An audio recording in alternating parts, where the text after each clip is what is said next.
El otro punto fundamental en el que se inicia también la semana está en que vamos viendo cómo se relaja, sobre todo en la opinión pública, esa guerra de Ucrania. Llega el invierno, ha habido un par de avances de Ucrania al otro lado del de Dnieper que podrían acercarnos a una especie de armisticio. Y había mucho movimiento de la opinión pública estadounidense con que todo lo que fuera la contraofensiva tenía que llegar desde el lado de Ucrania hasta que llegara el invierno. Una vez que el invierno está llegando, ¿ahora qué?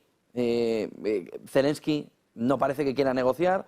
¿Hay fuerza para que Zelensky se sienta a negociar? ¿Cómo podría ser esa negociación? ¿Cómo lo ves, Lorenzo? El mayor problema ahora mismo para todo el conflicto es Zelensky, y esto es la opinión que tiene tanto Alemania como Estados Unidos, que son los que están dirigiendo todo el teatro de operaciones y los que están intentando sentar a la mesa a Zelensky sin que él quiera. Por eso planteamos hace unas semanas que no nos puede extrañar si en algún momento dado se produce un cambio de gobierno más o menos forzoso en Ucrania, forzado precisamente por Estados Unidos y por Alemania. La prensa alemana ya está preparando el terreno para un cambio de enfoque respecto a toda esta cuestión, planteando que Zelensky debe admitir sentarse con Putin para llegar a un acuerdo que ponga fin al conflicto bélico, un acuerdo en el que Kiev deberá admitir que las repúblicas del Donbass no están bajo su soberanía. Esto lo publicaba el periódico Bild hace escasas horas, citando fuentes de inteligencia germanas y estadounidenses, y también planteando que la idea es recuperar la esencia de los acuerdos de Minsk sin Minsk. Esa es la frase textual que ponen en boca de uno de los funcionarios.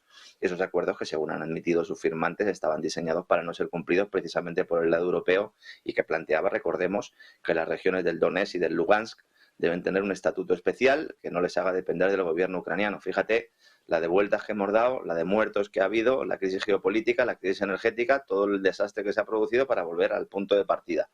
Evidentemente esto supondría una derrota para Zelensky, que según indica, como digo, la propia prensa alemana, es un obstáculo en estos momentos tanto para Berlín como para Washington. Y en este sentido, también el Ron Paul Institute de Estados Unidos ha publicado un informe muy interesante, un análisis en el que asegura también, sin ningún tapujo, que las condiciones para que se produzca un fin oficial de la guerra van a ser dictadas a Kiev tanto por Washington como por Moscú, que serían precisamente los que ya tienen pues un principio de acuerdo sobre la mesa, como ocurrió también con Crimea hace unos años. Y en el Pentágono se da por hecho que Rusia va a confirmar su control del Donbass y de Crimea, es decir, eso seguiría bajo su control. Consiguen además nuevos territorios en el oeste, acercándose a Kiev. Aproximadamente se habla de un 20% de lo que se considera la Ucrania actual por parte de Kiev. Ya sabemos que la República del Donbass hace ya muchos años, desde el golpe del Maidán, que no se consideran territorio ucraniano, país que además deberá renunciar a entrar en la OTAN a cambio de que se le ofrezca una entrada en la Unión Europea a la parte del país que quede desgajado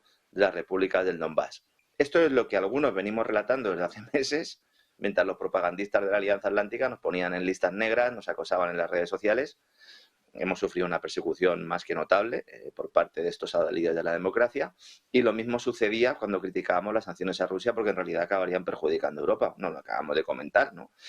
¿Beneficiando a quién? Pues a Estados Unidos, acelerando la transición del Kremlin hacia un mayor peso de los BRICS en su comercio internacional, y así ha sido. Acabamos también de conocer las previsiones de crecimiento económico ruso que ha publicado JP Morgan, apuntando a un repunte del Producto Interior Bruto del 3% este año, mientras que la eurozona pues cerrará el ejercicio al borde de la recesión técnica o creciendo un par de décimas, ¿no? Como planteabas antes en las previsiones que están sobre la mesa. No hablamos de cifras proporcionadas por el gobierno ruso, estamos hablando de las cifras que maneja la banca de inversión norteamericana, que conocen bien el estado de las finanzas del Kremlin, básicamente porque han gestionado parte de la deuda offshore del Tesoro ruso. No olvidemos esto, que muchos de los bancos que en teoría había puesto el Tesoro de Estados Unidos bajo la lupa, pues eran bancos de Wall Street que gestionaban esa deuda rusa denominada en dólares. Es indudable que una de las principales fuentes de ingresos de Rusia es la venta de hidrocarburos. En los últimos días hemos comprobado también cómo algunas de las empresas griegas que están ayudando a Kremlin a exportar estas materias primas han anunciado que se pueden ir plegando a las amenazas de Estados Unidos. No sé si te han escuchado, porque tú has sido uno de los más beligerantes con esta cuestión. Yo no he escuchado a otro periodista español plantear el tema de la flota fantasma y la implicación de los griegos como has hecho tú, pero no podemos olvidar que las ventas se producen porque hay compradores, es decir, hay compradores interesados, en buena medida países de la Unión Europea que adquieren los hidrocarburos por la puerta de atrás, y con las exportaciones europeas pasa lo mismo. Supongo que habrás visto el tuit que ponía Robin Brooks, uno de los estrategas de Goldman Sachs, este fin de semana, que informaba de que las ventas alemanas de vehículos y repuestos a Kirguistán se habían disparado un 5.500% desde la entrada en vigor de las sanciones. Evidentemente, el destino final de estos productos no es Kirguistán, es Rusia, ¿no? Las empresas alemanas tienen que enviar todo ese material usando países terceros para eludir unas sanciones que su propio gobierno ha impuesto contra sus propios intereses, ¿no?